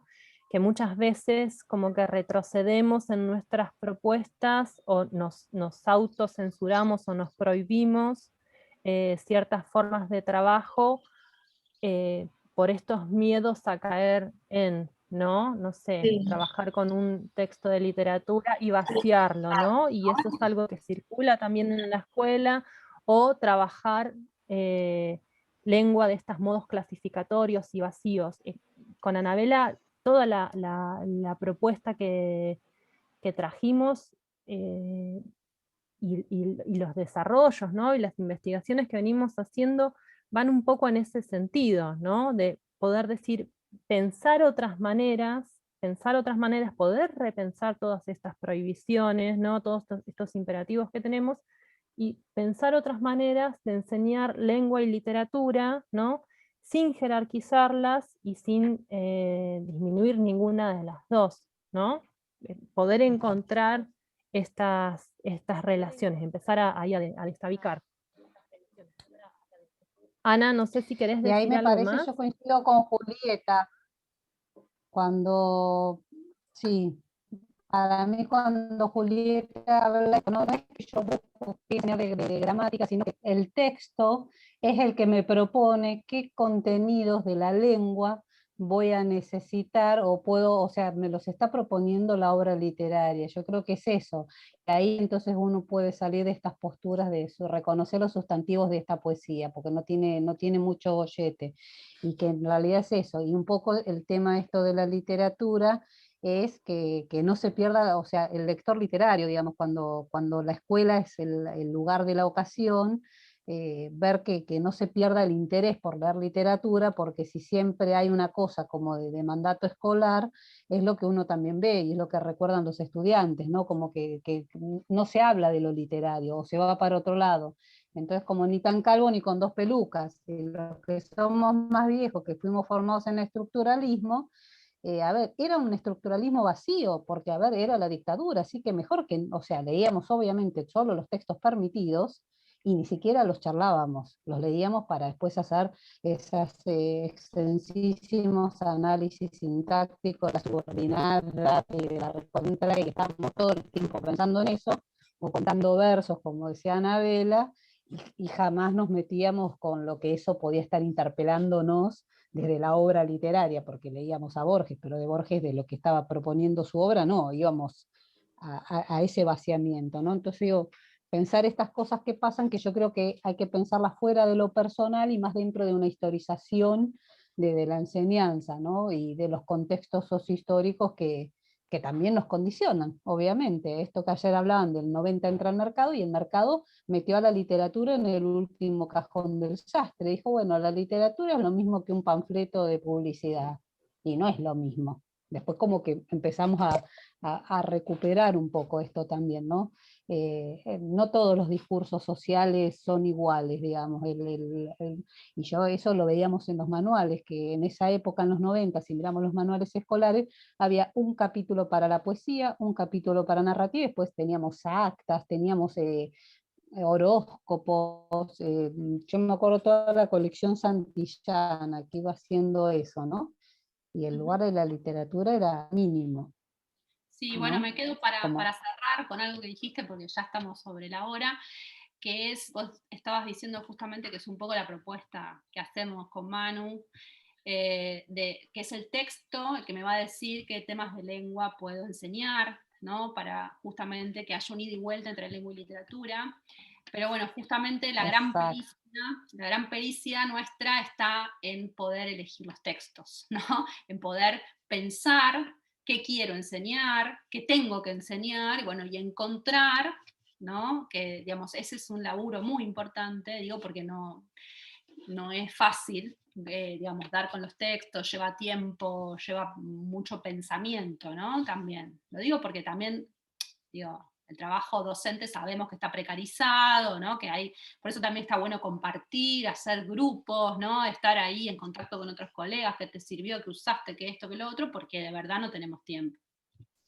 Pero bueno, básicamente con esa idea me quería quedar, ¿no? Que tiene que haber un ida y vuelta entre el texto y el tema de lengua, y que yo tengo que poder planificar qué temas de lengua quiero dar, porque no puedo dar cualquier tema en cualquier grado, ¿sí?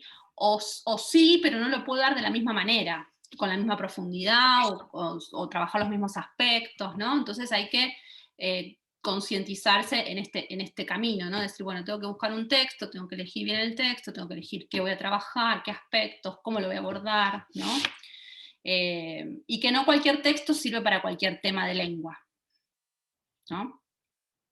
Porque ahí sí caemos en el vaciamiento de la literatura. Si voy a agarrar un texto para subrayar sustantivos, todos los textos tienen sustantivos, pero no todos los textos trabajan el sustantivo de una manera que tenga que ver con el principio constructivo del relato, como vimos, por ejemplo, en el cuento encadenado, donde se van sumando animales, ¿no? A ese nivel. Bueno, y nos pasamos. Nos pasamos de la hora. Bueno, les queremos agradecer entonces por habernos acompañado, por todos los aportes que hicieron, por ese maravilloso corpus que se fue ahí haciendo en el chat, y bueno, por ayudarnos a continuar pensando estos temas, ¿no? que nos importan tanto sobre la escuela y la enseñanza. Gracias. Gracias a todos y a todas.